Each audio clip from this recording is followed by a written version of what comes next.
Terima kasih banyak untuk semuanya yang sudah ikutan Linggo Share kedua kali ini. Jadi sekali lagi halo semuanya, halo Linggo Buddies. Selamat datang di acara Linggo Talk hari ini, yaitu Linggo Share yang kedua. Jadi di bulan kemarin kita sempat membuat Linggo Share yang pertama, dan yang Linggo Share kedua di bulan ini bertemakan seperti yang sudah terlihat di slideshow. Slideshow-nya juga kelihatan juga kan ya.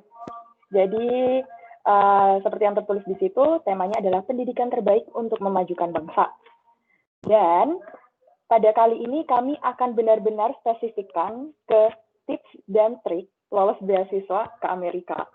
Begitu. Jadi kalau sudah bisa lihat di slideshow-nya, itu sudah ada foto pembicara kita, dan pembicaranya sangat benar-benar belakangan ini viral sekali gitu.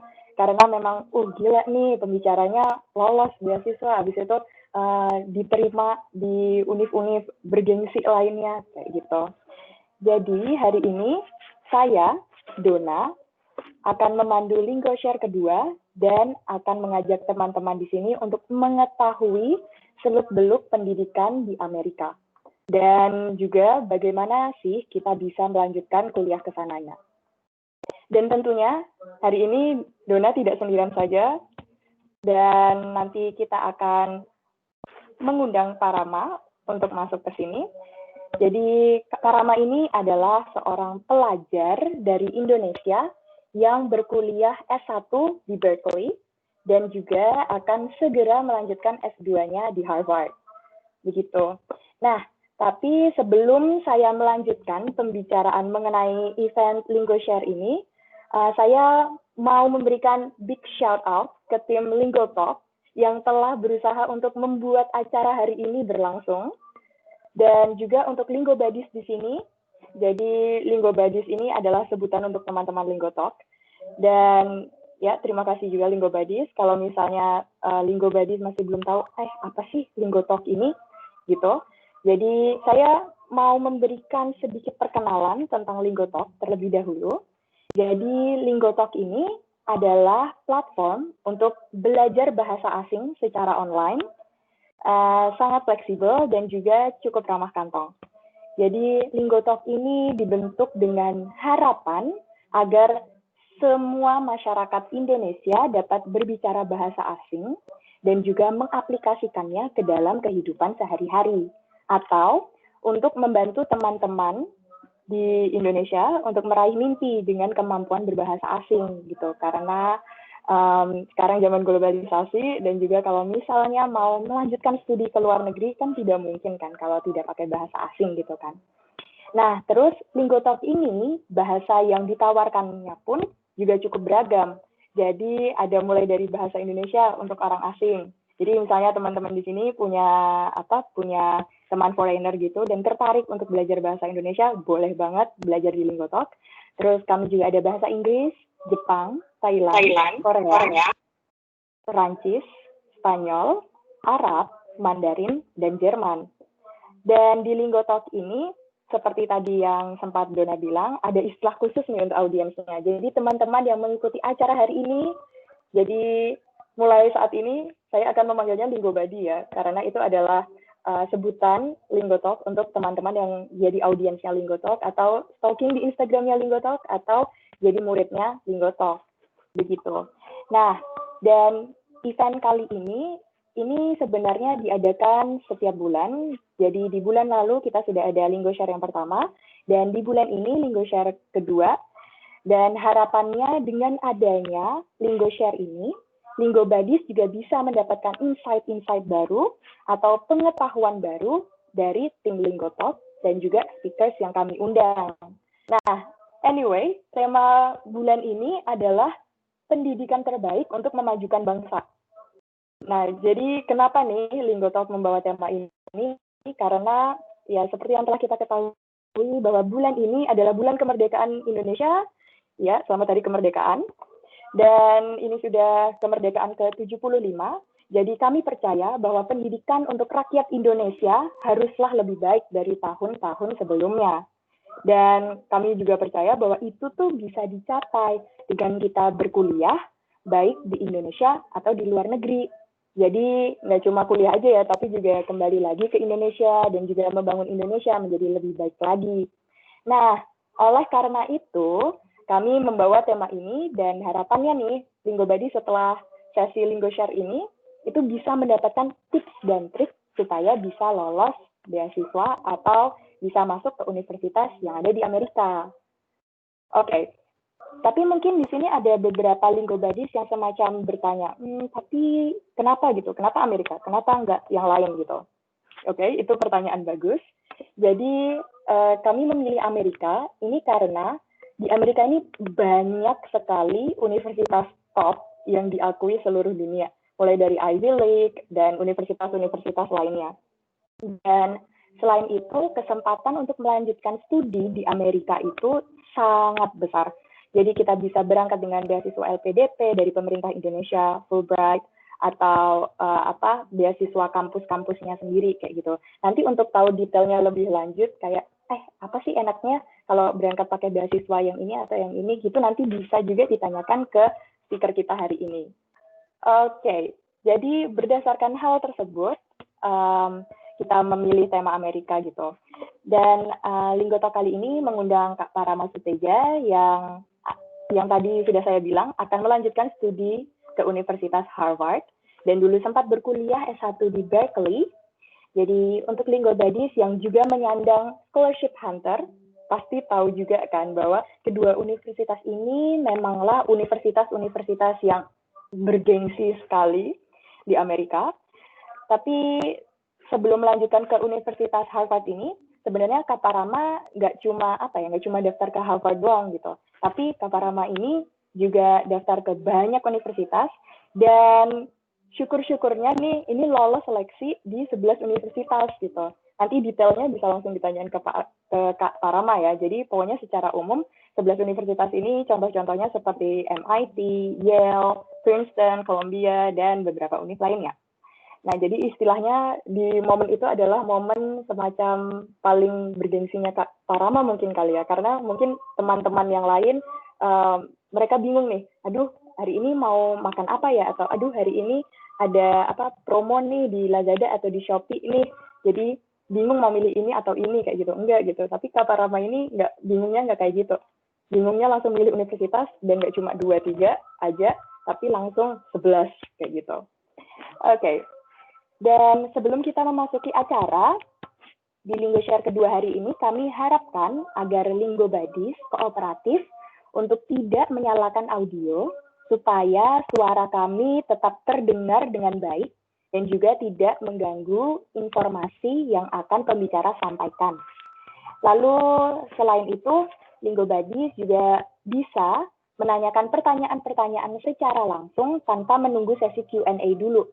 Nah, tapi dengan catatan nih, Linggo Badi itu menuliskan pertanyaan-pertanyaan tersebut di kolom chat, nanti ada di sebelah kanan ya, beserta namanya juga. Nanti kami akan memilih beberapa dari pertanyaan-pertanyaan tersebut untuk dijawab oleh Kak Parama. Dan untuk Linggo Badi yang beruntung, nanti kami akan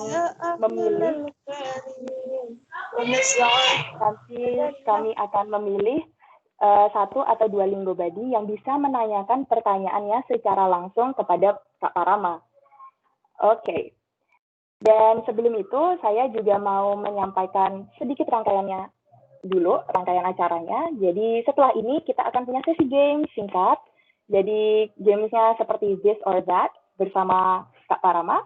Lalu dilanjutkan dengan talk show dan juga Q&A. Lalu diakhiri dengan pengumuman yang sangat menarik dari Linggo Talk.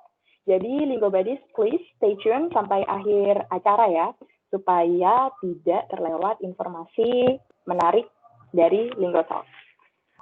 Oke, baiklah. Dan sepertinya Kak Parama sekarang sudah masuk di Linggo Share ini. Halo Kak. Halo Kak Dona. Iya, apa kabar? Baik, terima kasih atas kesempatannya bisa bicara di Linggo Talk hari ini. Terima kasih juga buat tim Linggo Talk yang sudah bekerja keras menyusun acara ini, dan juga Linggo Badis yang udah datang hari ini. Senang banget bisa ketemu teman-teman semua. Iya, kami juga senang kok. Gimana kabar di Solo? Di Solo kan sekarang? Ya, sekarang lagi di Solo. Oke. Baiklah. Iya, di Solo mulai agak banyak juga kasusnya, jadi stay safe juga ya Kak Parama. Terima kasih, betul. Oke. Stay at home terus. Baiklah. Jadi sekarang nih kita akan bermain game dulu, dan di game kali ini namanya adalah This or That. Jadi mungkin teman-teman di sini udah familiar dengan apa ya? Di Instagram biasanya ada semacam template untuk memilih, oh suka warna ini atau warna ini, atau suka makanan ini atau ini, kayak gitu. Nah, jadi kita akan bermain games itu, This or That. Jadi saya akan memberikan beberapa pilihan kepada pembicara kita, lalu nanti Kak Parama harus memilih tuh apa yang paling disukai dari situ. Atau mungkin kalau Kak Parama interpretasinya adalah, oh ini bukan tentang hal yang aku sukai, tapi hal yang aku benci, itu juga bisa. Jadi maksudnya nanti tinggal dipilih salah satu aja, tergantung interpretasinya Kak Parama kayak gimana gitu ya. Oke. Lalu, untuk Linggo Badis di sini, ini boleh juga memberikan this or that-nya. Jadi misalnya pengen kepo-kepo nih tentang Kak Parama, kira-kira Kak Parama suka bakso atau suka mie goreng nih, kayak gitu, itu boleh juga nanti ditulis juga di kolom chat ya. Kalau suka dua-duanya gimana? Nggak boleh, harus milih dong Kak. Ya, jadi konsepnya adalah harus memilih, entah itu memilih yang paling tidak disukai atau memilih yang paling disukai. Oke. Kak Parama udah nangkep kan maksudnya? Ya. Oke, siap. Ini simpel-simpel aja sih. Oke. Pedas atau asin? Asin. Oke. Merah atau putih? Putih. Oke. Beasiswa di kampus manapun atau traveling ke seluruh dunia gratis? Traveling gratis. Jadi beasiswanya untuk apa nih? Oke. Baiklah. Gunung atau pantai? Gunung. Oke. Sedikit ragu-ragu tapi oke. Massachusetts atau California? California. Oke. LPDP atau Fulbright? LPDP. Oke. California atau Solo? Solo. Oke. Pop atau dangdut? Pop. Oke. Vintage atau retro? Vintage. Oke. Introvert atau extrovert? Introvert. Oke. Procrastinate atau anticipate? Anticipate. Maksudnya? Iya, kalau jadi kan mager-mager. Kalau anticipate maksudnya gimana? Jadi kalau procrastinate itu yang semacam suka kayak deadliners gitu, sedangkan anticipate itu yang ngumpulinnya masih sebelumnya udah ini anticipate sih aku. Oke, bagus. MIT atau Columbia? MIT. Oke. Arsitektur atau humanitarian? Humanitarian. Oke, baiklah. Bahasa Indonesia atau bahasa Jawa? Bahasa Indonesia. Oke. Climate change atau gender equity? Climate change. Oke, pertanyaan yang ini mungkin agak semacam agak mempertanyakan hal yang tentang Parama banget nih. Berkeley atau Harvard? Harvard. Oke. Baiklah, yang terakhir ini sedikit random, spend time dengan papi atau mami? Wah, nggak bisa pilih tuh, beda-beda. Gimana ya? Dua-duanya sih itu. Oke, baiklah. Untuk yang ini boleh lah ya dua-duanya. Oke, ini terakhir Indomie atau mie sedap? Ini kayaknya menarik sekali pertanyaannya. Oke, jadi Kak Parama tim Indomie atau tim mie sedap nih? Indomie kayaknya. Oke, baiklah. Kak Parama tim Indomie. Jadi untuk teman-teman di sini Linggo Badis yang suka mie sedap, silahkan menjauh dulu. Waduh. Oke. Juga baiklah. Sih. Oke, baiklah. Itu jadi tadi game sedikit sedikit untuk mengetahui Parama dari segi-segi yang lain gitu. Jadi nggak melulu fokus tentang kehidupan kampus, tentang beasiswa, tentang universitas. Jadi terima kasih banyak Kak Parama sudah mau spill some little things about you to us. Okay. Baiklah, jadi sekarang kita akan masuk ke acara yang memang ditunggu-tunggu. Jadi highlight-nya di Linggo Share kedua kali ini yaitu Get to Know Our Speaker. Nah, tapi sebelum itu mungkin Kak Parama boleh dong perkenalan diri dulu sedikit gitu tentang kesibukannya, lalu belakangan ini viralnya tuh karena apa gitu. Mungkin ada Linggo Badi di sini yang masih belum tahu, aduh siapa Parama kayak gitu. Dan one thing we should know about Parama Suteja sebelum saya tanya-tanya lebih jauh. Oke. Well, perkenalan dulu buat teman-teman yang mungkin belum kenal saya. Nama saya Parama Suteja. Saya dari Solo, dari TK, SD, SMP, SMA semua di Solo, sekolah nasional semua, sampai akhirnya saya pindah ke Amerika waktu masuk ke Berkeley buat S1. Pertama Diablo Valley College, transfer ke Berkeley, sempat kerja di San Francisco, Tokyo, Indonesia, dan akhirnya next semester ini bulan Agustus ini sebenarnya udah mulai masuk Harvard. Kemarin sebelum akhirnya decide untuk masuk ke Harvard, sempat apply ke 11 universitas karena awalnya nggak yakin kalau cuma apply Harvard doang kalau sama MIT kalau ditolak gimana kan. Jadi saya punya apply beberapa sekolah supaya punya alternatif gitu. Dan bersyukur banget diberi kesempatan Tuhan ternyata diterima semuanya di 11 universitas itu dengan penawaran beasiswa dari 7 campus. Dan I'm very excited buat berbagi sama teman-teman mungkin tips and tricks tentang gimana perjalanannya bisa sampai dapat 7 scholarship itu. Oke. Wow, itu sangat menarik sekali. Bisa sampai 7 beasiswa, nggak cuma 1 atau 2, tapi 7 gitu ya. Oke, dan ada nggak sih hal yang harus kita ketahui dulu nih tentang Parama? Yang mungkin belum Kak Parama ceritain ke orang-orang lain. Maksudnya kayak, iya aku struggle, atau iya aku memang dari dulu suka banget nih Harvard, makanya aku sekarang bisa berakhir di Harvard, atau apa gitu.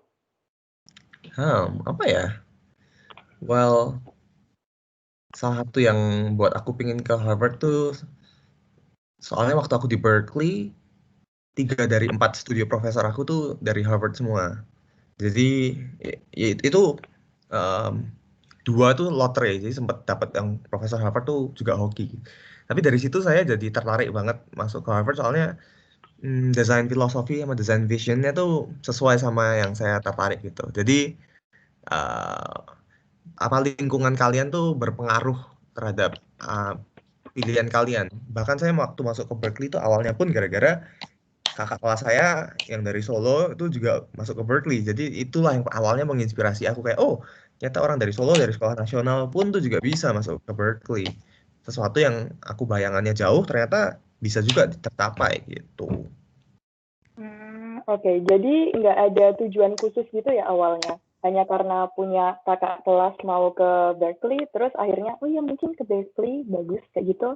Atau sebenarnya memang ada tujuan khusus atau gimana? Well, tujuan khususnya kan gini loh, maksudnya eventually kan kita ke sana mau belajar tentang architecture. Kalau saya dulu pertama kali malah berangkat tuh pingin belajar teknik kimia, tapi akhirnya berubah jurusan jadi arsitektur karena ya ini fun fact buat teman-teman juga. Di awalnya saya tuh ke sana mau belajar teknik kimia, tapi sebelum semester mulai itu ada temen yang bawa maket arsitektur dan dari situ saya jadi tertarik jurusan arsitektur. Nah, kalau di Amerika tuh semester awal tuh kalian masih bisa pindah jurusan gitu. Nah, jadi kalau saya pada semester-semester awal tuh ambil kelas semester 1 ambil kelas kimia dan kelas arsitektur buat lihat kira-kira mau lebih cocok yang mana. Nah, itu yang salah satu menurut saya perbedaan pendidikan yang fundamental juga ya dari Amerika dan negara lain. Kalau Amerika kayak diberi kebebasan kalian mau ambil apa, kayak mau pindah jurusan aja bisa. Jadi kalian mau masuk ke Berkeley jurusannya undecided, belum ditentukan aja bisa loh. Jadi masuk tanpa jurusan itu bisa. Nah, jadi beda sama kalau kayak di Indonesia udah diatur ya. Kalau kamu semester ini ambil apa, ini udah diatur semua. Nah, kalau di sana di udah ada frameworknya kayak oh kamu harusnya ambil ini, tapi kalau mau ambil yang lain ya terserah gitu. Oke. Terus Kak Parama ada pertimbangan gitu nggak? Kayak misalnya, aduh aku bingung nih mau masuk ke Berkeley atau tetap juga ngelamar ngelamar univ yang ada di Indonesia juga, karena kan kalau di Indonesia ya ada juga yang bagus, cuma mungkin kalau dibandingin Berkeley mungkin ya masih agak di bawah gitu, tapi maksudnya kalau untuk ukuran Indonesia ada yang bagus kan kayak gitu. Itu ada pertimbangan juga nggak atau bagaimana? Saya nggak merasa pendidikan di Indonesia lebih kurang juga enggak sih sebenarnya. Jadi menurut saya setiap universitas memiliki kelebihannya masing-masing ya. Cuma kebetulan yang sesuai dengan sejalur dengan visi saya kebetulan lewat jalur ini yang ke US lewat divisi ke Berkeley dan ke Harvard. Jadi kalau teman-teman misalnya ada yang mau jadi dokter, saya lebih sarankan teman-teman masuk ke Indonesia daripada sekolah di Amerika. Soalnya kalau ke Amerika nanti jadi dokter balik ke Indonesia harus sekolah lagi penyetaraan. Iya, Jadi di sini aku cuma mau ngasih tahu bahwa eh, jalur A dan B itu tidak ada yang lebih bagus, cuma lebih cocok mana setiap orang. Oke, kalau pertanyaannya apa yang membuat pingin akhirnya ke Berkeley itu soalnya pertamanya saya lihat banyak orang yang sukses tuh dari sana, jadi kayak menginspirasi aja gitu. Jadi kayak misalnya Steve Wozniak itu salah satu co-foundernya Apple. Jadi foundernya Apple kan Steve Jobs sama Steve Wozniak itu juga dari Berkeley. Terus ada orang Indonesia yang sukses di Amerika namanya Bapak Sutarja. Dia juga punya gedung di Berkeley. Itu juga dia belajarnya dari Berkeley. Jadi em, awalnya tuh karena terinspirasi dari orang-orang itu sebenarnya. Nah kalau masuk ke Harvard itu karena dari kecil saya mengidolakan kayak Bill Gates, Mark Zuckerberg, dan banyak orang lain gitu loh. Itu yang membuat saya kayak, oh mereka bisa masuk situ. Wah, aku juga pingin gitu suatu hari. Itu mungkin awalnya kelihatannya jauh banget kan kayak, oh saya dari Indonesia, bukan dari ibu kota kayak Jakarta, Surabaya gitu-gitu, gimana bisa kompetisi sama orang dunia internasional gitu kan. Tapi kalau kita punya tujuan dan goal yang jelas, dan kita mau berusaha menggali gimana caranya untuk sampai ke situ, dan kita punya lingkungan yang tepat, nah itu yang paling sesuai ya. Karena menurut saya nggak bisa sampai sana tuh saya dengan berusaha sendiri, tapi banyak sekali support dari teman-teman, family dan s- sahabat-sahabat yang membantu saya gitu loh sampai sana. Itu sih. Oke, oke, oke. Jadi memang motivasinya itu apa ya, dipupuk dari berbagai macam pihak, mulai dari keluarga, teman gitu.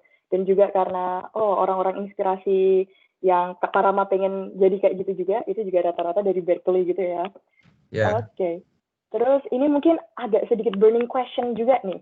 Jadi waktu Kak Parama S1 di Berkeley itu pakai biaya sendiri atau beasiswa tuh? Karena kan rata-rata beasiswa kan untuk S2 gitu, jarang-jarang nih ada S1 atau mm. bagaimana Kak Parama?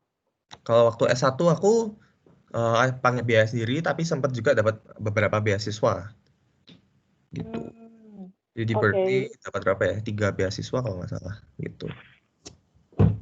Itu boleh di-spill nggak beasiswanya apa aja? Mungkin Linggo Badis di sini juga kayak semacam, aduh aku pengen berangkat pakai beasiswa, berangkat pakai dana sendiri dulu, tapi nanti di sana cari beasiswa, tapi mereka kayak ragu gitu, Mm. kayak emang ada ya kayak gitu. Ya, jadi ada dan aku bilang ini setiap jurusan dan setiap sekolah tuh punya fund masing-masing. Fund tuh FUND ya, maksudnya fund buat keuangan mereka. Nah, dan Hmm. kalau mau tahu gimana dapatnya itu cari ke website mereka. Jadi kalau aku sendiri misalnya ketiknya Berkeley Architecture Scholarships. Nah, nanti masuk ke websitenya situ kita bisa lihat tuh, wah ternyata ada kayak aku lupa ya, misalnya anggap aja ada 15 macam scholarships, ada 15 macam beasiswa. Nah, di situ kan kamu bisa lihat itu bahkan beasiswa itu ada yang spesifik gitu. Misalnya yang ngasih beasiswa ini dulu orangnya dari Meksiko ya. Jadi dia ngasih beasiswa ini terkhusus untuk keturunan Meksiko. Oke, ada juga beasiswa untuk orang Southeast Asian. Jadi orang Asia Tenggara. Nah, itu kita bisa daftar. Nah, itu kesempatannya dapat itu lebih besar daripada yang lain kan. Soalnya kita udah Southeast Asian sendiri. Tapi kita ya nggak bisa daftar yang Meksiko, tapi kita bisa dapat yang itu. Maksudnya listnya banyak dan itu kita bisa dapat dari websitenya sendiri. Bahkan ada yang kayak aku pernah ada scholarship itu diberikan kepada orang yang memiliki gangguan pendengaran. Nah, kalian kalau bisa punya gangguan pendengaran bahkan bisa apply ke itu. Nah, jadi listnya tuh banyak banget. Kalau aku yang dapat itu kebetulan karena prestasi. Jadi satu prestasi, satu sempat juga buat kerja sama dosen juga dikasih scholarship gitu-gitu juga. Jadi kalian tuh bukan cuma scholarship bisa dari prestasi, tapi bisa juga dari uh, faktor eksternal. Bahkan kalian bisa jadi asisten dosen pun juga bisa dapat, ada orang mau bilang scholarship, ada orang mau bilang gaji juga bisa gitu. Iya, benar-benar. Dan kalau nggak salah belakangan ini juga banyak ya organisasi yang memberikan apa namanya kayak scholarship gitu kan. Jadi kayak misalnya perjanjian dengan organisasi ini semacam, oh kalau kamu buat proposal nih atau kamu buat penelitian tentang ini, nanti aku akan membiayai sekolah kamu sampai lulus kayak gitu kan ada juga. Jadi poin di sini adalah rajin-rajin cek websitenya supaya kita tahu siapa aja sih yang nawarin beasiswa untuk jurusan ini kayak gitu kan. Betul. Bahkan even kalau S3 tuh di Amerika malah kamu biasanya malah bisa jadi ngajar, dan ngajar itu dibayar. Jadi kamu bisa Oh sekolah iya. gratis terus dapat uang saku, istilahnya seperti itu. Jadi Oh, eh, cuma orang-orang kan kadang-kadang tuh udah takut duluan, as in kayak aduh di Amerika mahal. Padahal karena takutnya itu mereka nggak even mencoba untuk gali, oh sebenarnya S3 tuh bayarnya berapa sih gitu. Ternyata bahkan S3 tuh kalau kamu bisa ngajar, kamu tuh bisa dibayar gitu. oke, baiklah. Itu insight yang baru juga mungkin untuk teman-teman Linggo Badi di sini. Jadi selain apa namanya yang tadi cek-cek website segala macam, itu jangan takut duluan kayak gitu. Masalah Ya. dana, gitu. Karena dana pasti ada lah kayak gitulah ya. Oke, jadi tadi kan kita sempat bahas tentang S1-nya pakai dana sendiri atau beasiswa gitu. Nah, terus Kak Parama ada struggle lain nggak sih ketika mendaftar UNIF atau mendaftar beasiswa nih untuk S2 dan ketika Kak Parama ini berada di Berkeley gitu? Well, kalau struggle banyak sih. Maksudnya kayak as in aku, oh ya, pertama-tama kalau aku mau ngasih tahu, aku yang beasiswa yang di Harvard ini kan dapat full. Itu aku beasiswanya dapat merit based scholarship, itu beasiswa karena prestasi. Jadi beasiswa ada macam-macam. Ada beasiswa karena finansial, kebutuhan finansial, itu bisa daftar. Misalnya kalau pendapatan orang tua kita di bawah jumlah tertentu, misalnya pendapatan, aku lupa angkanya, misalnya kayak di bawah 800 juta per tahun, itu berarti kita bisa mendaftar itu. Um, Terus aku kebetulan sebelum mendaftar yang itu udah dikasih yang ini merit based scholarship yang berdasarkan prestasi. Jadi aku bahkan nggak mendaftar, mereka yang nawarin gitu. Kamu masuk aja ke tempatku, nanti tak kasih segini gitu. Nah, kadang-kadang bahkan teman-teman kadang, ya itu yang orang yang aku pikir tekankan, bahwa kalian tuh jangan takut daftar dulu gitu loh. Kadang udah mikir biayanya pusing-pusing, ternyata mereka yang nawarin beasiswa gitu loh. Karena lihat past experience kamu. Nah, intinya kalau kalian bisa menjual diri kalian menjadi individu yang menarik gitu, as in kayak kalian tuh punya faktor pembeda dari orang lain yang membuat kalian tuh bisa berkontribusi ke sekolah mereka, mereka mau ngasih beasiswa gitu teman-teman. Jadi jangan kebalik pikirannya. Aku mau cari beasiswa dulu baru mau daftar. Nah, ini juga insights teman-teman. Nah, padahal kalian itu kalau mau cari beasiswa lebih gampang kalian kalau udah diterima sekolah dulu. Nih misalnya bandingin ya. Kalian bilang kalian mau daftar beasiswa. Oh, saya mau minta beasiswa, Pak. Tolong biayai pendidikan saya. Saya mau masuk Harvard. Oh ya, kamu udah masuk belum? Belum, Pak. Oh iya, ya udah nanti aja kapan-kapan kalau udah diterima. Malah ditolak ya. Kalau bedain sama yang kalian gimana? Udah diterima di Harvard terus kalian daftar beasiswa. Pak, saya mau daftar ke Harvard kemarin. Saya mau minta daftar beasiswa karena kemarin saya sudah diterima di Harvard. Tapi keuangan keluarga saya tidak mampu, tapi saya yakin saya bisa memberikan kontribusi yang baik ke uh, Anda dan juga ke sekolah Harvard ini. Oh ya, boleh boleh boleh. Langsung dikasih beasiswa ya. Bisa juga gitu, teman-teman. Tapi jadi intinya kalian tuh daftar dulu aja sekolahnya, diterima, dan karena kalian memiliki acceptance letter inilah, ini malah jadi lebih kayak kunci untuk kalian bisa diterima gitu loh. Jadi jangan kebalik-balik, itu yang orang sering tanyain, daftar sekolah dulu atau daftar beasiswa dulu. Kalau aku sih lebih prefer daftar sekolah dulu, atau daftar sekolah bersamaan dengan beasiswa, itu juga bisa. Tapi kalau nunggu daftar beasiswa terus, nanti pasti nggak jalan-jalan gitu loh. Bahkan kalau udah jalan dapat beasiswa, kalian nggak masuk sekolahnya, akhirnya juga nggak berangkat kan.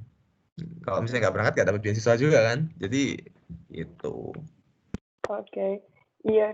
Sepertinya memang kebanyakan orang-orang lebih prefer main aman gitu nggak sih? Maksudnya mungkin orang-orang berpikir, oh ya beasiswanya dulu aja nih. Soalnya kalau nggak gitu nanti kalau misalnya udah keterima nanti malah bingung duitnya kayak gitu. Padahal kan kalau daftar UNIS juga itu sebenarnya antara iya keterima sama belum tentu keterima juga kan. Betul. Baiklah. Ya, aku suka poinnya. Intinya bermain api lah untuk yang kayak gini. Ya nggak sih, gitu nggak sih?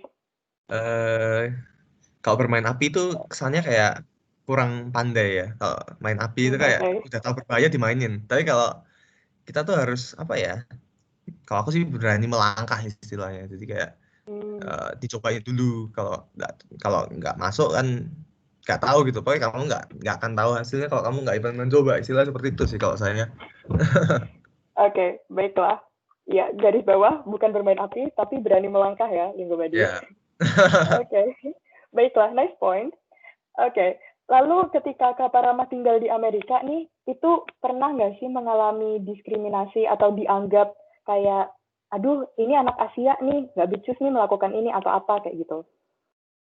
Em, nggak ini sih kayaknya nggak ada yang signifikan sampai Oh, saya teringat-ingat gitu nggak ada sih. Jadi hmm, dulu waktu awalnya saya mau berangkat saya juga bayangannya gitu apakah mereka diskriminatif gini gini nanti Inggris saya nggak terlalu bagus nanti mereka ngatain nggak gitu kan for example tapi sampai sana juga nggak masalah tuh ternyata jadi apa ya ketakutan atau apa tuh cuma di pikiran kita gitu teman-teman.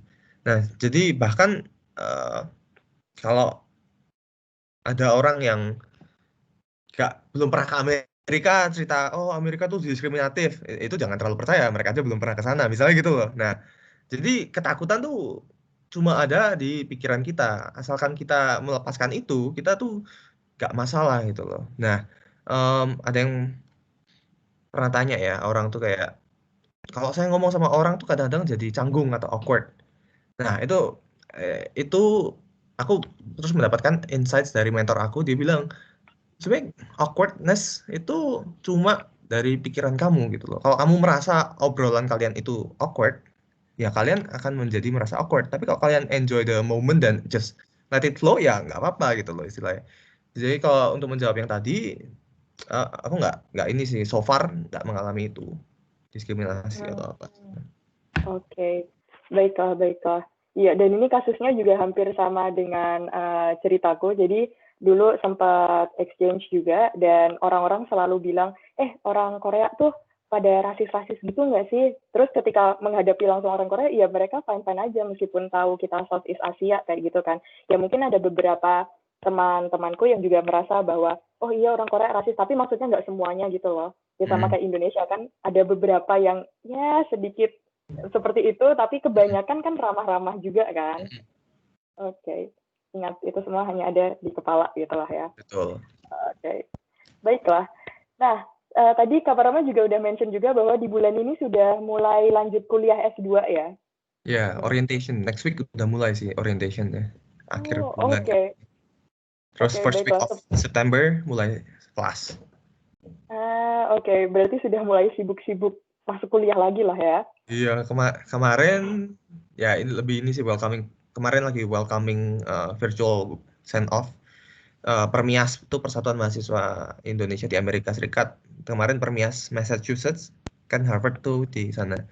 Kemarin habis acara Permias welcoming party terus yang hari ini tadi sama Harvard Club Indonesia juga tadi pagi jam 10 sampai jam 12. Jadi eh, yang saya apa ya, yang saya appreciate dari orang Indonesia itu kita tuh apa ya sangat dekat banget loh. Jadi nggak dibandingin negara-negara lain nggak kayak gitu, nggak sedekat kayak orang Indonesia gitu. Jadi kalau kita mau ke sana aja ada welcoming penyambutannya gitu-gitu. Itu yang saya appreciate banget sih dari kelompok kita di luar negeri. Oke. Oh, tadi sempat bilang ada Harvard Club untuk orang Indonesia ya. Itu berarti memang ada banyak banget sebenarnya orang Indonesia yang lanjut ke Harvard itu banyak ya sebenarnya. Ya ada yang banyak itu kan udah kan yang ada tadi ada yang udah lulus dari tahun 1977 lah, ada yang lulus dari tahun 2000 lah, ada yang lulus tahun 1990 berapa lah. Nah, itu udah berkumpul dari ini masuk grup WA ini jadi ya banyak juga gitu. Oh, oke, oke, baiklah. Ya, intinya rame lah ya. Ya. Oke. Terus Boleh dong Kak cerita-cerita dikit gitu, gimana daftar Harvard-nya dulu, persiapannya nih apa aja, berapa lama, terus gimana caranya seorang Parama nih bisa stand out dibandingkan yang lain-lainnya gitu. Oke. Well, oke, kalau bahas tentang application, tentu aja, ini yang aku ceritain ini berdasarkan pengalaman aku mendaftar ke jurusan aku. Tapi kalau kalian mau daftar ke jurusan lain mungkin requirement-nya atau kebutuhannya beda-beda ya. Tapi kalau yang waktu aku itu tentu standarnya ada TOEFL, GRE, essay, resume, sama transcript. Transcript itu berarti kayak nilai-nilai kalian, rapot kalian dari sekolah sebelumnya, recommendation letters. Nah, itu juga penting banget, recommendation letter tuh dari dosen kalian atau tempat kerja kalian. Oke, mungkin kalau aku arsitektur malah ada portfolio. Jadi kerjaan sebelumnya dikumpulin ke situ. Nah, kalau arsitektur itu kita beratnya itu di mana ya? Paling tinggi kata orang-orang bilang portfolio. Portfolio tuh nyawanya untuk jurusan arsitektur. Kalau portfolio kalian bagus ya bisa diterima. Kalau kerjaan kalian tuh meyakinkan dan pernah kerja di mana gitu, terus kalian dapat recommendation letter dari situ, kalian bisa diterima di sekolah itu. Nah, em, kalau tanyai stand outnya gimana, ada banyak hal ya teman-teman yang mereka cari. Kalau aku lihat tuh salah satu faktor yang perlu diperhatikan ya tentu saja kalian secara akademis harus baik gitu. Maksudnya nggak harus sempurna, tapi ya kalau bisa ya di atas rata-rata kan. Misalnya kalian, saya tanya kalian murid mana yang diterima, murid yang IP-nya 39, 3,9 atau murid yang IP-nya 2,1. Ya kan pasti lebih prefer yang 3,9 kan.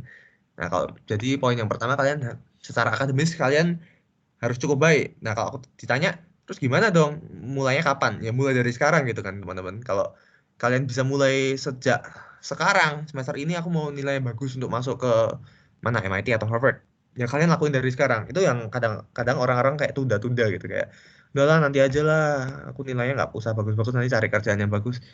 Kalau aku sih kalau bisa dapat nilai bagus kenapa enggak gitu kan? Diusahain teman-teman.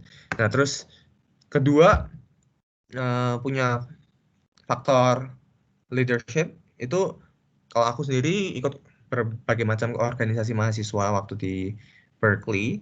Jadi aku ikut uh, Berkeley and Diablo Valley College. Aku ikut ACE Club tuh Architecture Construction Engineering Club, ikut Engineering Student Council, dan yang ketiga aku juga ikut AIAS, itu American Institute of Architect Students.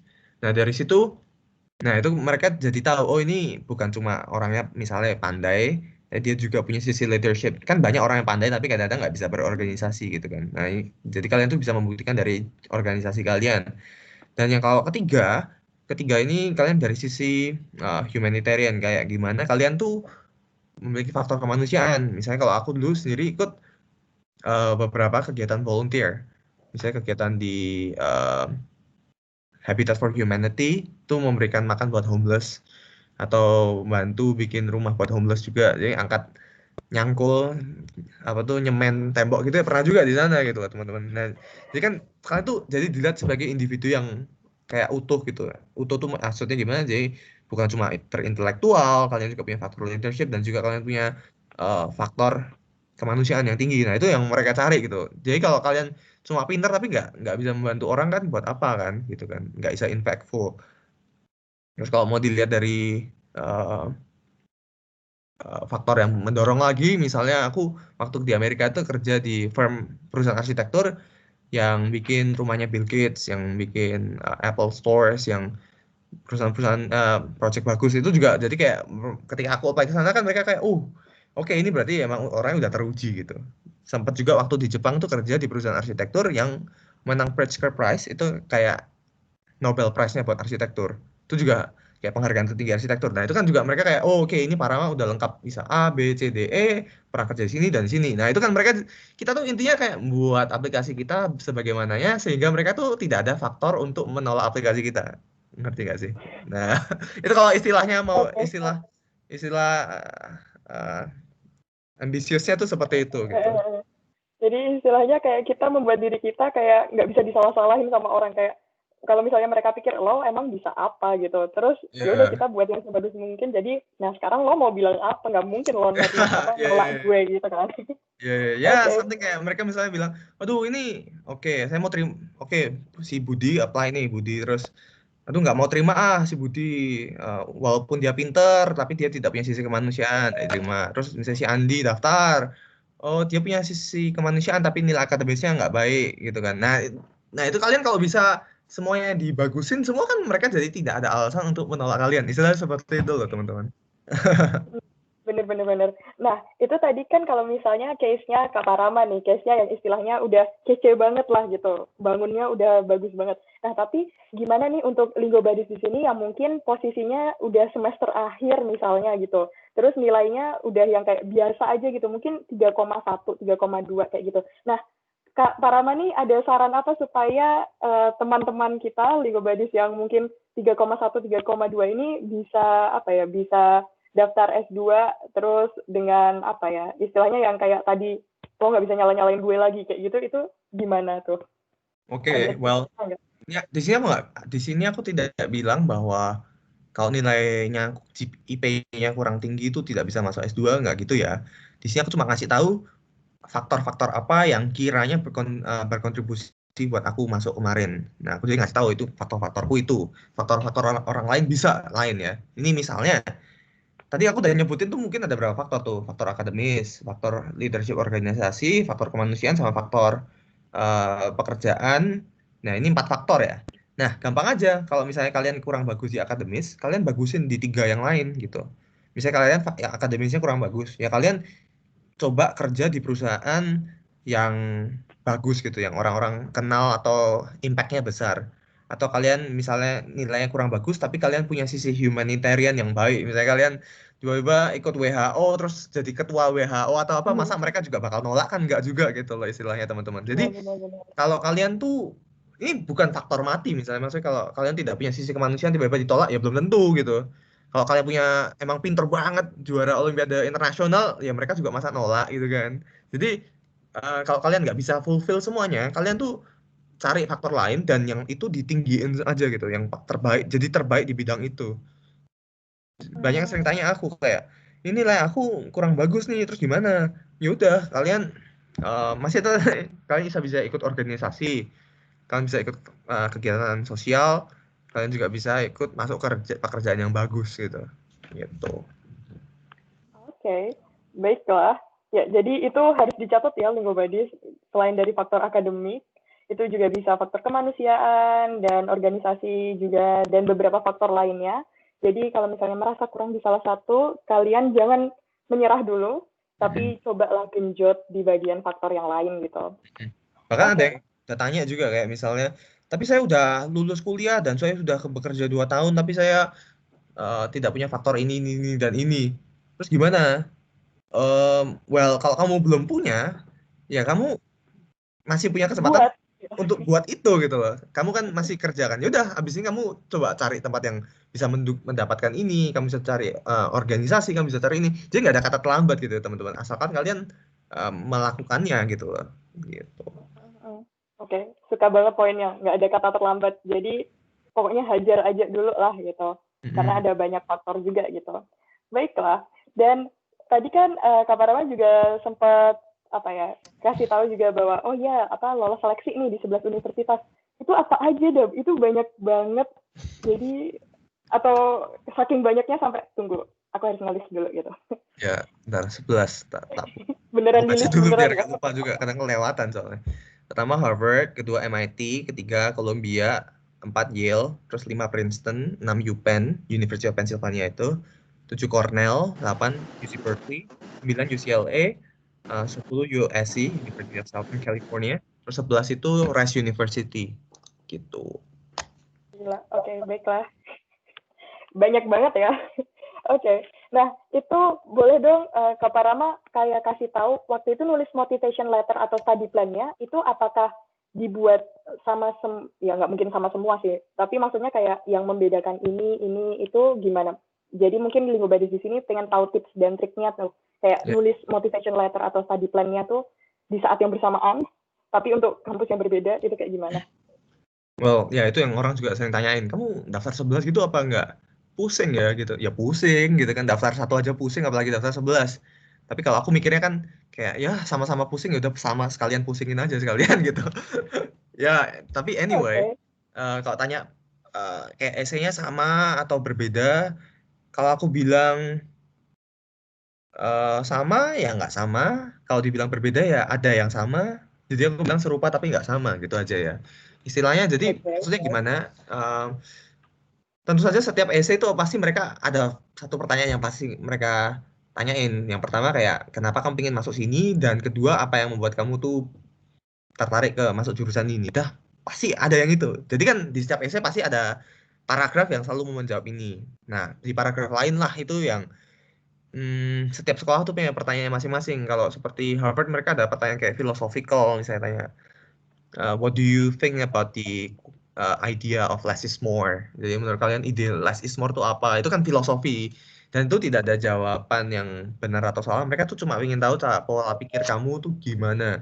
Dan ada juga misalnya Yale tuh tanya kayak bagaimana menurut kamu tentang perkembangan teknologi arsitektur dalam dunia ini gitu.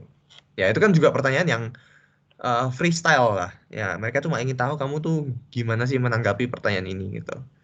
Jadi kalau aku lihat dari pertanyaan less is more tuh kelihatan banget orang yang nanti tahu arsitektur cuma kulitnya doang atau pengerti arsitektur dalam-dalamnya gitu. Kelihatan langsung dari cara menulisnya uh, essay itu. Nah, itu jadi penting banget teman-teman untuk menggali kiranya apa um, pertanyaan itu jangan langsung dijawab langsung ya. Aku dulu langsung jawab juga kurang bagus jawabannya, tapi kalian jawab ini terus dikaji dengan cara membaca buku-buku orang yang pernah membahas tentang topik itu. Kalau bisa juga misalnya mau lebih tips and tricks lagi, cari orang dari sekolah itu yang pernah bahas topik ini. Jadi kalau misalnya bahas tentang less is more, cari orang Harvard yang pernah bahas tentang less is more, for example. Nah itu kalian jadi lebih dapat lagi gitu insights-nya. Oke, oke, oke. Baiklah. Ini tadi aku dapat poin yang bagus juga sih.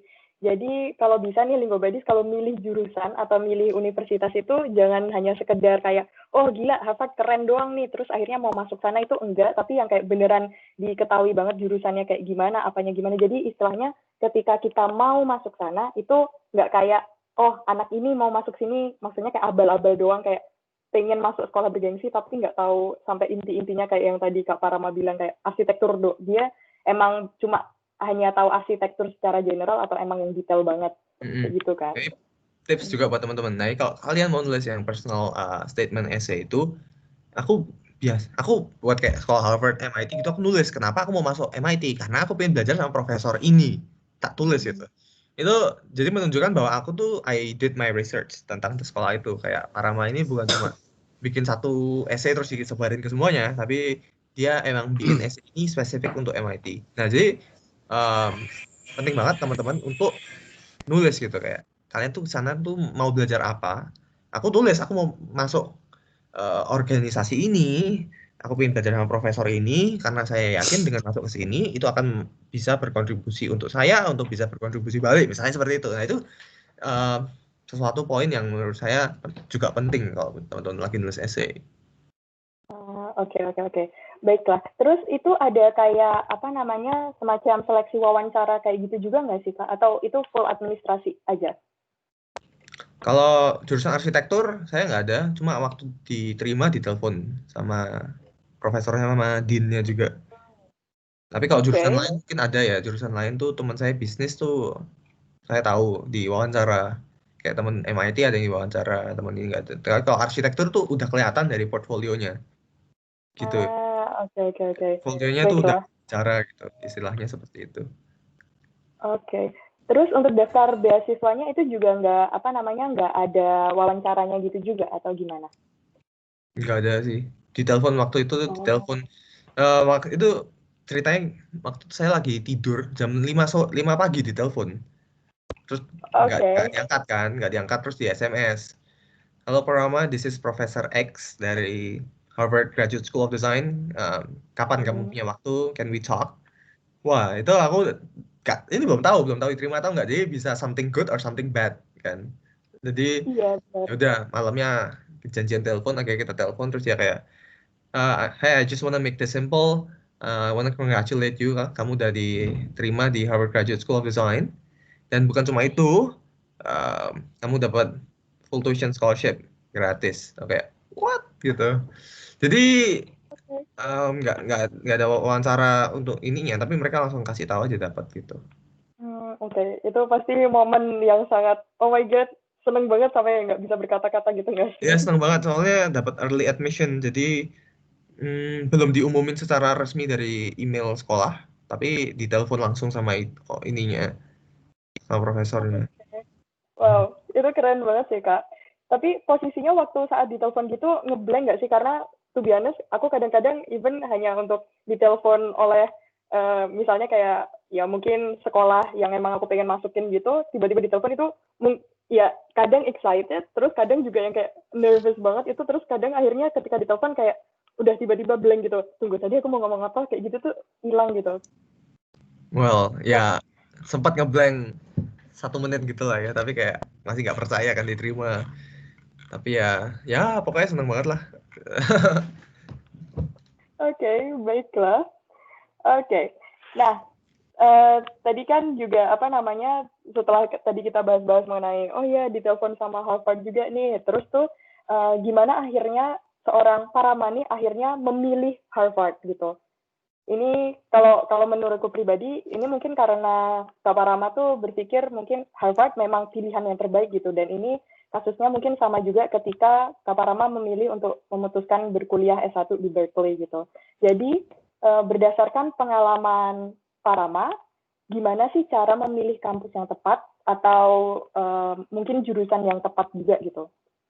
Oke, well di sini aku tidak bilang oke, Harvard ini terbaik, kalian harus masuk Harvard. Ya tidak gitu. Aku selalu bilang bahwa semua universitas itu bagus dan jalannya orang tuh berbeda-beda. Jadi disesuaikan dengan tujuan kalian dan vision kalian. Bukan cuma ikut sekolah mana karena ikut-ikutan aja ya. Jadi ini berlaku untuk masuk ke berbagai macam sekolah.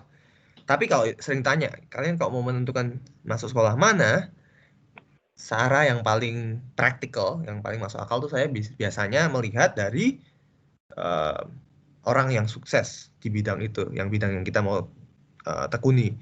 Oke, kalau saya kan jurusan arsitektur. Nah, jadi saya lihat arsitek-arsitek yang saya idolakan tuh sekolahnya dari mana.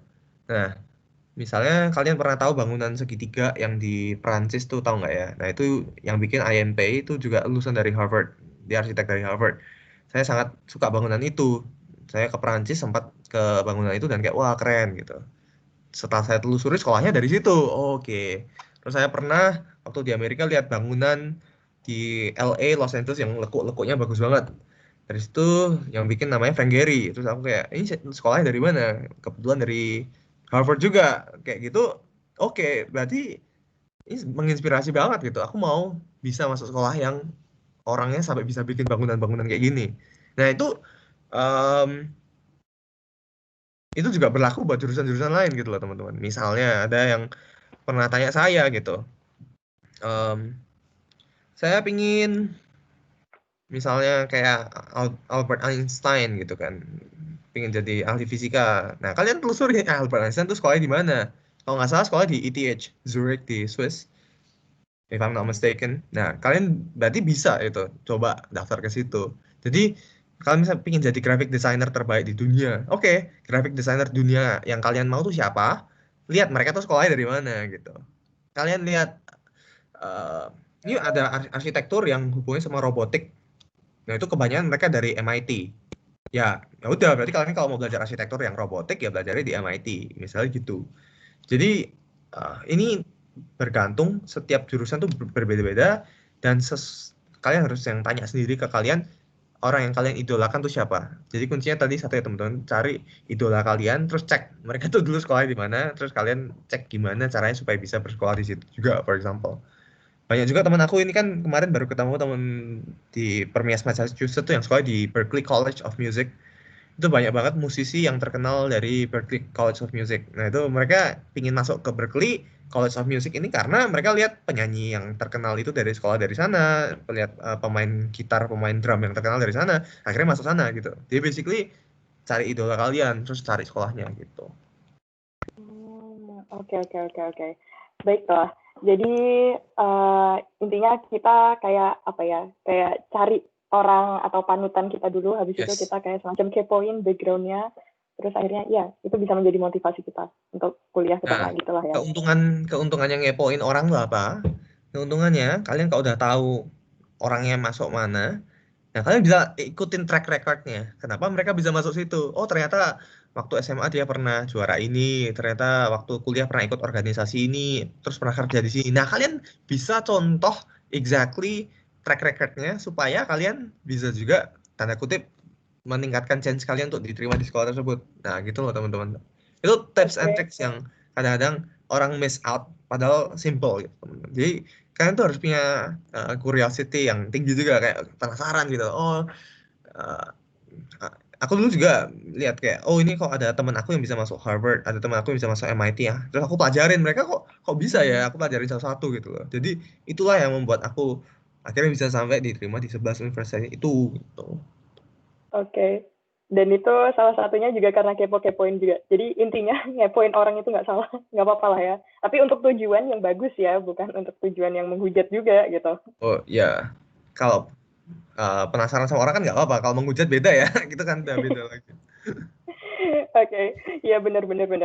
Oke, baiklah. Nah, jadi menurut Kak Parama nih, kalau misalnya semua Linggo Badis yang ada di sini itu sebenarnya sama-sama punya kesempatan untuk melanjutkan kuliah di luar negeri. Apakah menurut Kak Parama kita harus pursue a degree di luar negeri atau gimana? Karena kalau pendapatku pribadi itu somehow ketika kita berada jauh nih dari sesuatu, it will help us to see from the bigger picture gitu. Dan ini juga membantuku untuk memahami sesuatu dari different perspective. Jadi ini ngomongin Indonesia lah ya. Jadi ketika berada jauh dari Indonesia itu sometimes dan somehow gitu bisa kayak rasanya, oh ternyata Indonesia tuh kayak gini. Jadi kita sebenarnya bisa memperbaiki Indonesia tuh dari segi yang kayak gini-gini kayak gitu. Nah, dan di saat itu aku merasa bahwa berada di luar negeri atau kuliah di luar negeri itu somehow bisa mengubah mindset kayak gitu mengenai Indonesia dan juga pendidikannya. Nah, jadi kalau menurut Kak Parama sendiri nih, gimana melanjutkan kuliah di luar negeri, or maybe simply just staying there gitu, itu bisa mengubah suatu pandangan atau mengubah suatu mindset kepada Indonesia atau pendidikannya gitu. Oke. Kalau mengubah mindset, ini aku juga bilang, tadi kan pertanyaan kalau semua punya kesempatan ke luar negeri, apakah harus ke luar negeri?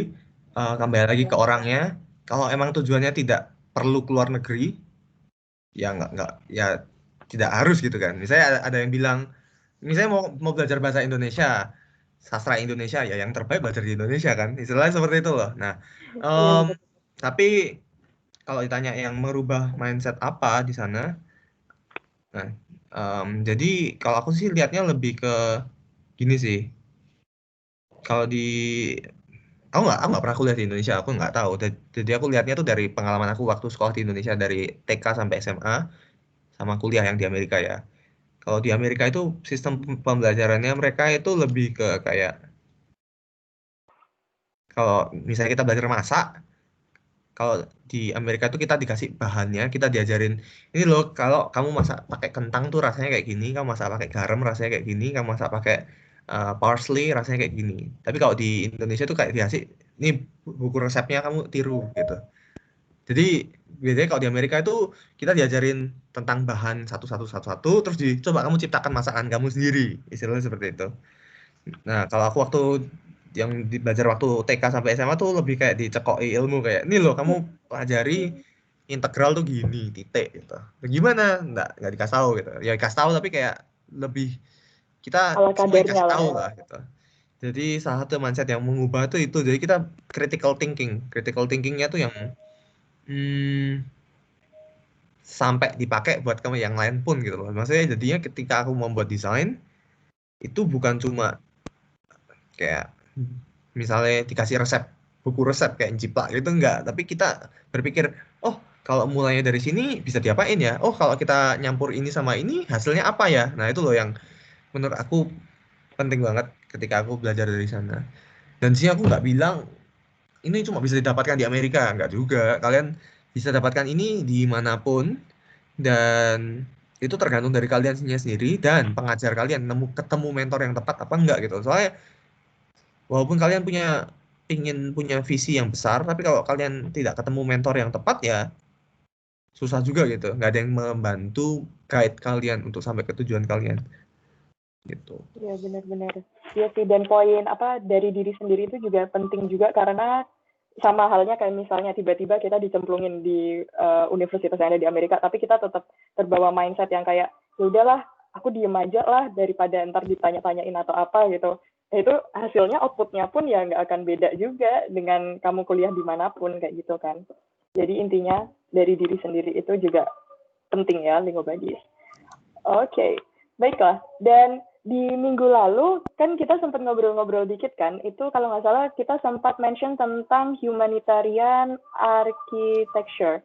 Jadi mungkin boleh dong Kak Parama sedikit cerita tentang itu gitu, karena mungkin istilah itu apa ya, kayak kombinasinya mungkin untuk sebagian Lingobadis, emang bisa ya humanitarian dikombinasikan dengan arsitektur kayak gitu.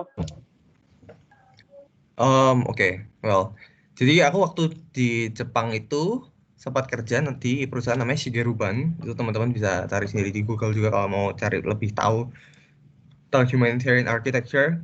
Dia juga dapat awardnya dia tuh karena salah satunya dia bukan cuma membantu orang yang privilege, tapi juga membantu orang yang kurang mampu atau terkena bencana.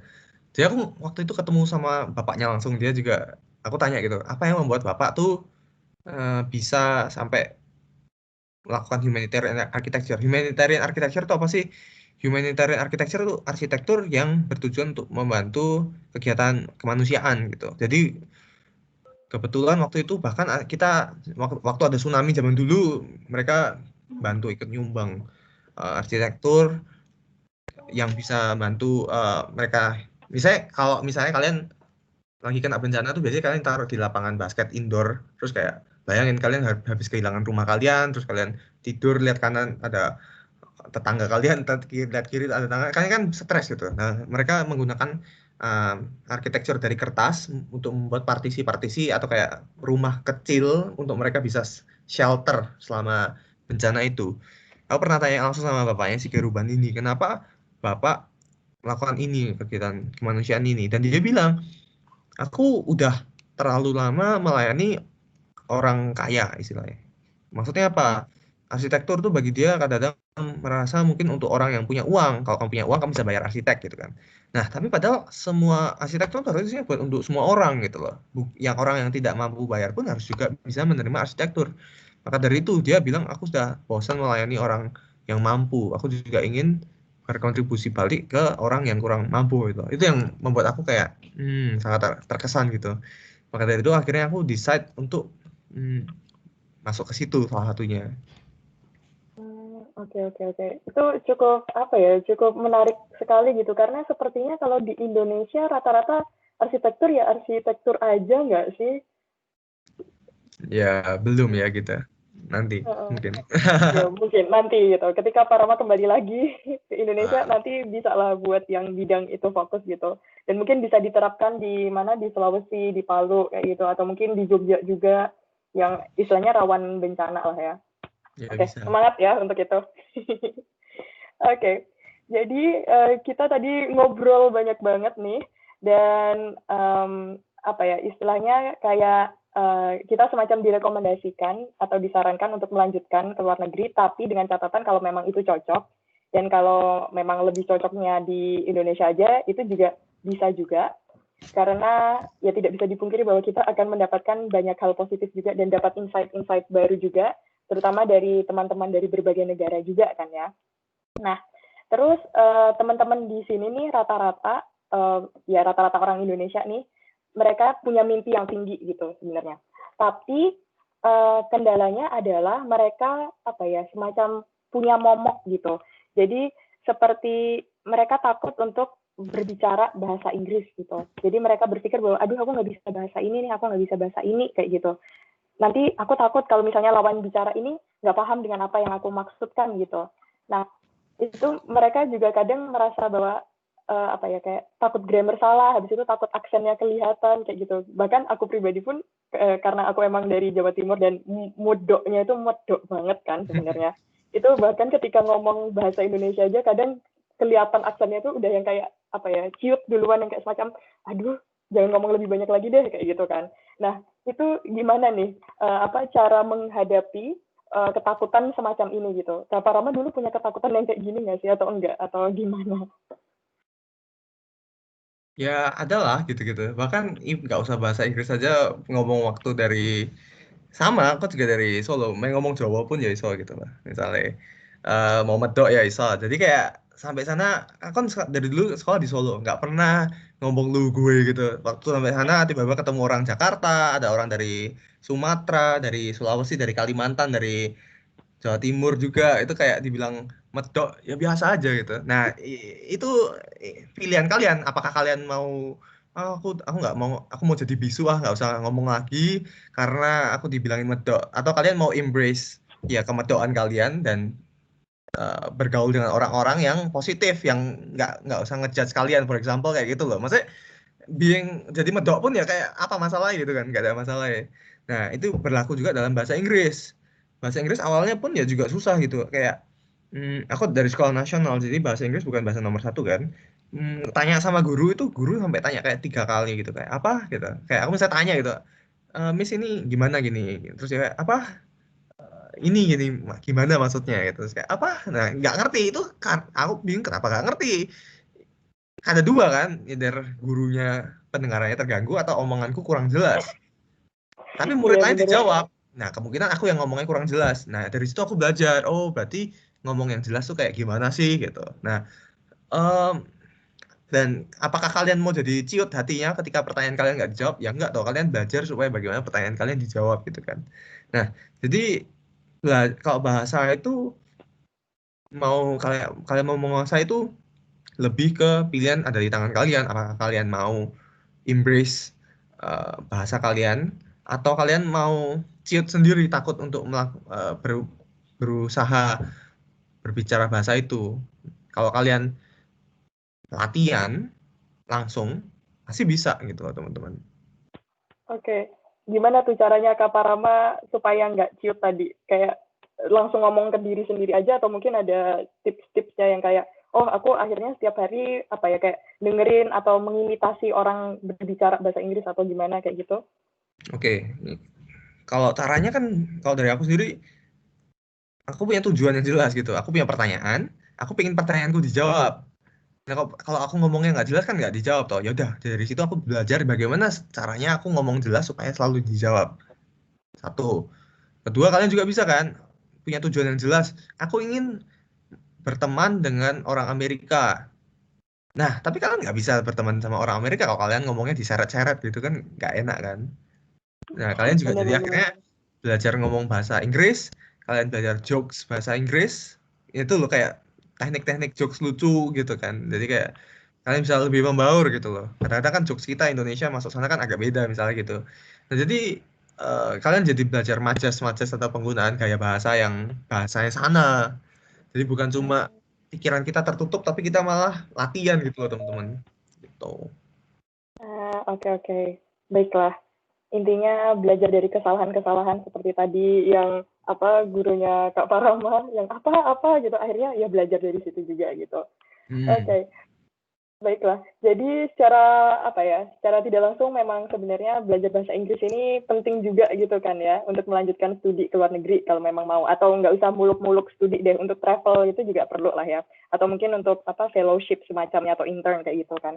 Nah, menurut Kak Parama sendiri berdasarkan experience-nya nih di tingkatan seperti apa sih supaya kita bisa memahami semua kelas atau semua kegiatan dalam bahasa Inggris gitu. Maksudnya kayak kita bisa memahami percakapan kelas dosen atau membaca buku-buku yang sangat tekstual banget. Bahasa Inggrisnya itu kayak gimana gitu.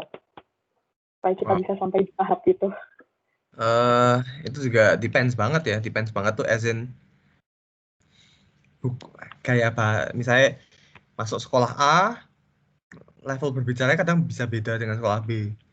Kayak Michelle Obama sendiri pernah bilang, dia bisa bicara bahasa Inggris beberapa macam. Bahasa Inggris yang biasa orang ngomong, bahasa Inggrisnya hukum, law, bahasa Inggrisnya Ivy League, bahasa Inggrisnya orang Harvard sama Princeton dia. Itu bahasa Inggrisnya beda-beda gitu. Jadi waktu aku punya, jadi aku misalnya waktu berangkat punya nilai IELTS berapa itu? Waktu berangkat tuh IELTS 7. Wah, kayak berarti lumayan lah, mungkin bisa ngikuti. Oke, di Diablo Valley College bisa, di Berkeley lumayan bisa. Tapi waktu di sana di Berkeley ketemu dosen Harvard, ngomongnya bahasanya udah beda lagi ternyata.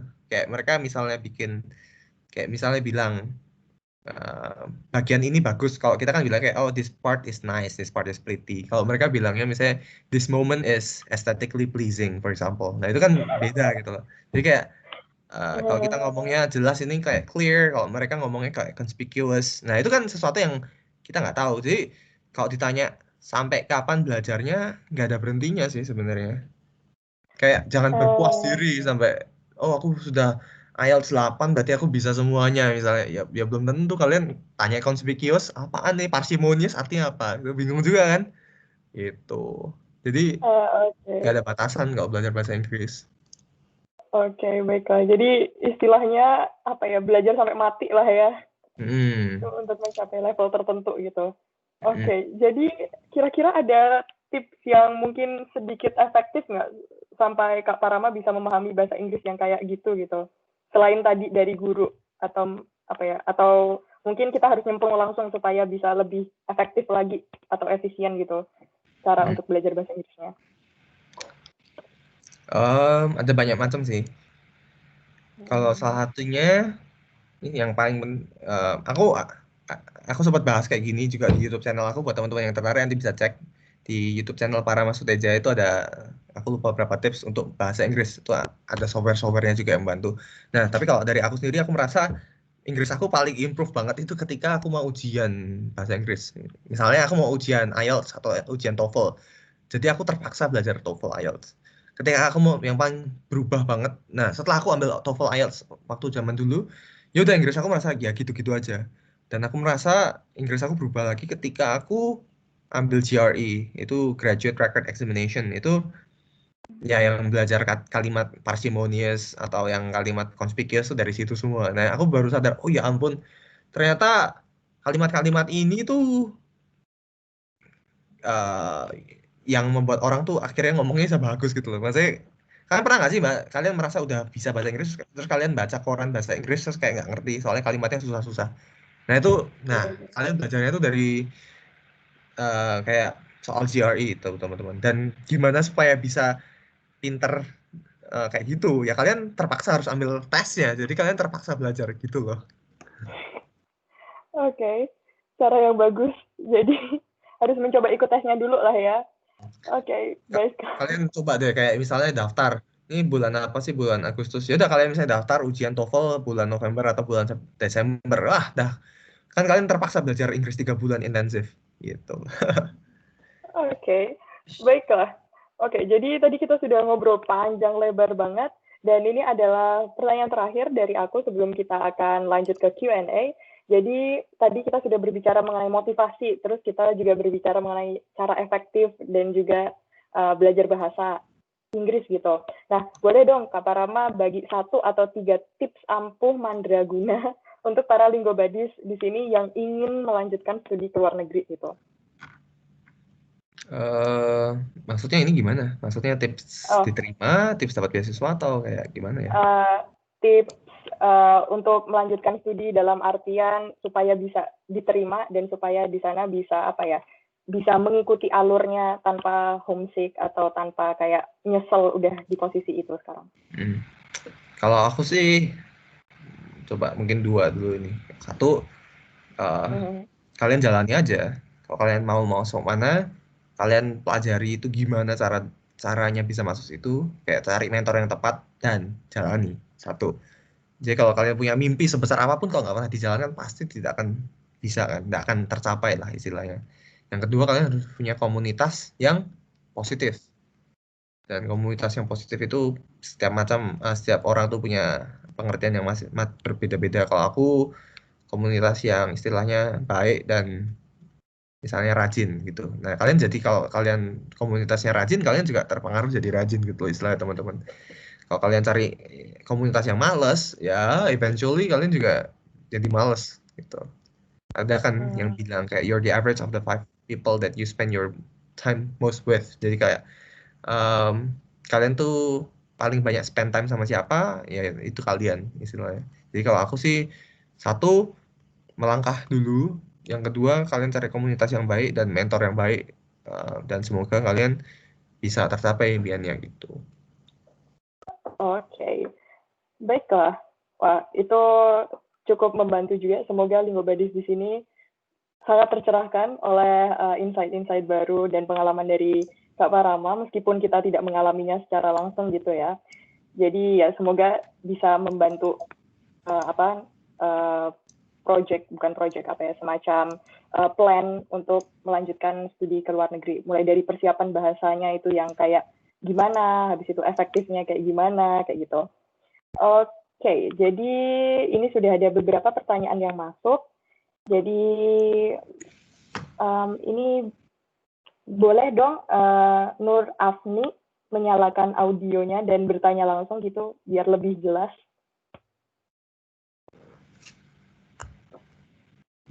Nur Afni. Oke, baiklah. Langsung saya bacain aja ya. Jadi Afni bertanya, apakah saat mendaftar kakak melampirkan sertifikat TOEFL? Yes. TOEFL atau IELTS atau apa? Waktu daftar S2 ada yang minta TOEFL, MIT terima IELTS dan TOEFL, tapi kalau Amerika lebih terima TOEFL sih. Waktu S2 itu Harvard cuma terima TOEFL. Jadi beberapa sekolah aku kirimnya TOEFL, ada sekolah yang nggak butuh, ya aku nggak kirim juga. Tapi karena nggak butuhnya itu karena aku S1-nya udah 4 tahun di Amerika. Gitu. Oke. Baiklah. Terus untuk yang daftar S1 itu juga tetap butuh TOEFL lah ya? Daftar S1 butuh. Oke, terus itu persiapannya gimana TOEFL-nya? Persiapan belajar bahasanya? Sama kayak orang Indo. Aku dulu waktu S1 pakai IELTS, jadi les di Solo waktu itu. Nah, tapi yang TOEFL tuh aku sempat belajar online. Jadi kalau di Amerika les tuh mahal, jadi bisa belasan puluhan juta. Jadi aku sih nggak mau yang les langsung. Jadi pakai lesnya online. Gitu teman-teman. Oke. Dan seberapa efektif tuh kira-kira kalau les online-nya? Efektif sih, soalnya waktu ujian kan pakai komputer. Nah, ini ujiannya tuh udah software yang aku pakai ya udah mirip sama kayak ujiannya, jadi kayak nggak terlalu kaget gitu waktu ujian, mirip. Malah kalau waktu les kan belajarnya pakai buku, lebih beda gitu.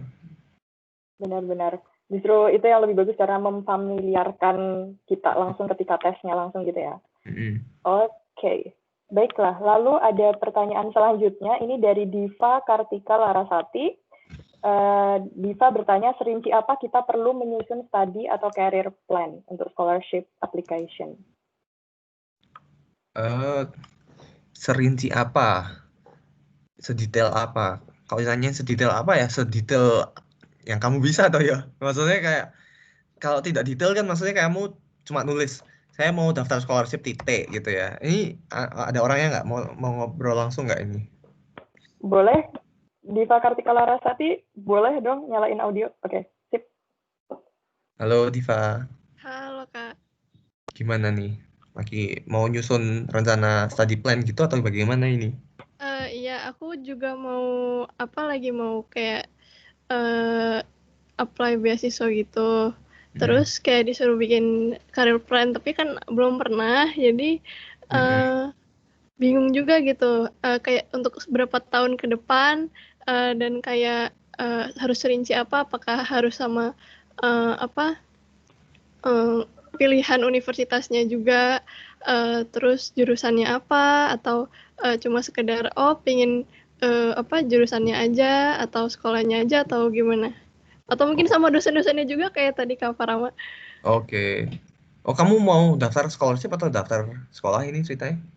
Eh, Scholarship belum sih, tapi aku ada rencana mungkin nanti kalau udah di akhir kuliah ya. Kalau sekarang sih baru scholarship aja.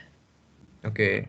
Ini kalau jawab ini nggak ada jawaban yang benar atau salah, tapi mungkin lebih ke kayak misalnya kamu jadi bos di sebuah perusahaan, kamu mau menerima pegawai baru, mana yang bakal kamu terima, yang cuma bilang saya ingin masuk perusahaan Anda ya karena saya ingin masuk aja gitu, atau satunya yang saya ingin masuk perusahaan Anda karena saya punya rencana ini untuk company Anda, saya punya plan, company Anda nanti bisa menggunakan ini supaya nanti meningkatkan keuntungan segini, nanti kalian bisa gini, gini, gini, gini, gini. Mana ya? Kamu sebagai bos mau terima yang plannya jelas atau yang kayak kurang jelas gitu. Jadi sedetail apa itu kamu yang jawab gitu. Kalau aku sih, kalau kamu bisa detail ya baik. Tapi kalau detailnya merugikan kamu ya ngapain ditulis gitu juga kan. Gitu. Oke. Sudah Diva, jelas? apakah jelas? Oke, makasih Kak. Oke, baiklah. Terus selanjutnya dari Rania nih, dari kecil udah base English atau gimana? Dari kecil Bahasa udah Jawa. basic. Bahasa Jawa, dari kecil Dari bahasa kecil Jawa, iya ngomongnya nggak? bahasa Jawa aku. Bahasa Jawa sampai bahasa Indonesia. Bener-bener. Rata-rata anak Solo, Jogja, dan Jawa Timur rata-rata gitu, Jawa semua. Begitu, ya zaman dulu nggak ada international school di Solo. Jadi kita dari kecil nggak masuk international school. Jadi nggak ada kata terlambat teman-teman kalau mau belajar bahasa. Oke. Baiklah, ini selanjutnya ada pertanyaan menarik nih dari Erika.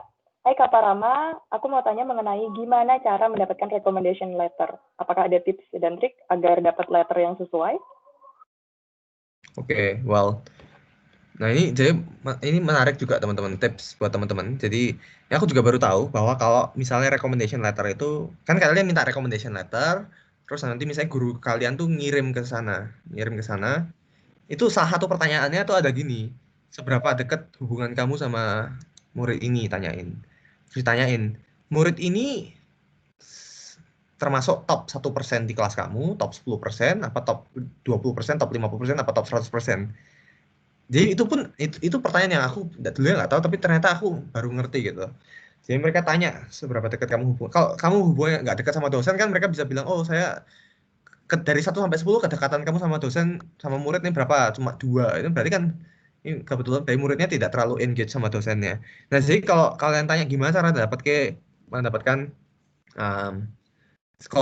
recommendation letter yang kuat, ya kalian satu harus berteman dengan gurunya, maksudnya Azin kayak memiliki hubungan baik dengan gurunya, satu. Kedua, kalian tuh ya harus jadi murid kayak good student di kelas itu, Azin kayak mereka kan nanti tulis kamu ini muridnya kayak ranking 2 besar, ranking 10 besar, itu mereka harus tulis loh itu. Jadi kayak kalau kalian ranking 1000 besar gitu kan ya, kalau aku sih cari yang kalian tuh emang udah bagus di kelas itu gitu. Jadi cari guru yang kalian tuh punya hubungan baik. Kedua, kalau cari di guru yang kalian tuh di kelas itu kalian jadi murid yang top gitu. Jadi recommendation letternya kalian tuh kuat. Nggak ada gunanya kalian dapat surat dari menteri, tapi kalau menterinya tuh cuma tulis seberapa dekat kamu sama Parama 1 sampai 10, tulisnya cuma 1. Parama ini murid ranking 1, 10, apa 1000. Kalau nulisnya 1000 malah itu menjatuhkan kamu gitu. Jadi ada orang tuh sering salah kaprah kayak carinya nama besar, padahal nama besar aja nggak cukup. Kalau kalian nggak deket sama orang itu malah menjatuhkan kalian gitu.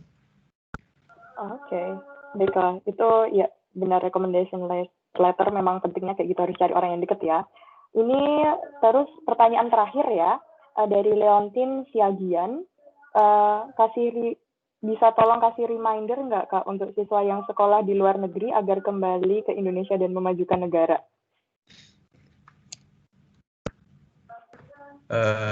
Maksudnya saya suruh mengingatkan ke mereka gitu.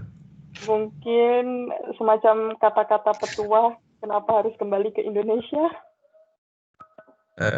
Ya Aku kasih reminder kakak untuk siswa yang sekolah negeri. Ya kalau tanya bisa apa enggak, ya nggak apa-apa. Nanti saya bilang mungkin. Tapi kalau tanyain supaya kembali ke Indonesia, kalau saya sendiri akan kembali ke Indonesia. Tapi saya juga nggak bisa memaksakan kehendak semua orang ya. Tapi kalau saya sendiri sih balik ke Indonesia. Mm-mm. Oke, baiklah. Oke, jadi itu tadi sudah ada pertanyaan-pertanyaan yang dijawab juga. Dan sekali lagi, terima kasih banyak nih Kak Parama atas waktu dan juga insight-insight barunya. Semoga bisa mencerahkan dan menyemangati Linggobadis yang ingin melanjutkan studi ke luar negeri. Dan mungkin sebagai penutup, Kak Parama bisa memberikan pesan penyemangat, satu pesan gitu untuk para Linggobadis yang ingin melanjutkan pendidikannya ke luar negeri, mulai dari segi motivasi atau bahasanya gitu. Mm-mm. Well, biasanya aku ngakhirin webinar pakai satu quote yang aku suka ini, yaitu shoot for the moon, even if you miss, you'll land among the stars.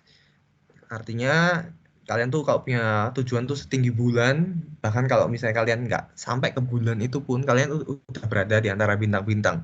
Jadi kalian tuh jangan takut melangkah, kalian melangkah aja dulu. Dan ketika kalian udah berusaha sampai poin itu, misalnya kalian nggak dapat tujuan itu, ya jangan kecewa, kalian udah berada di atas orang-orang yang tidak mencoba gitu loh teman-teman. Itu aja sih, itu berlaku buat semuanya, mau sekolah, beasiswa, belajar bahasa. Yang penting action, melangkah dulu. Oke, baiklah. Sekali lagi terima kasih banyak Kak Parama. Semoga kedepannya bisa terus menginspirasi lingkungan, teman-teman, keluarga, masyarakat, dan terus berkontribusi secara nyata kepada Indonesia. Oke, jadi dengan berakhirnya sesi Q&A dan pesan-pesan dari Parama Suteja, saya, Dona, ingin mengucapkan terima kasih banyak kepada Parama dan juga tim Linggotalk yang telah menyukseskan acara hari ini.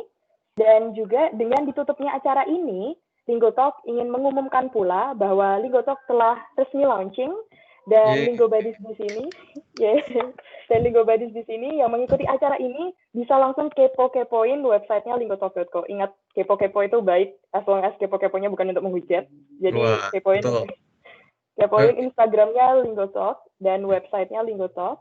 Dan juga kepo-kepoin kelasnya juga, siapa tahu nih bisa jadi the next inspirational person seperti Kak Parama. Jadi sekali lagi terima kasih banyak dan sampai jumpa semuanya. Terima kasih Kak Parama. Terima kasih semua, terima kasih Linggotalk. Bye. Iya.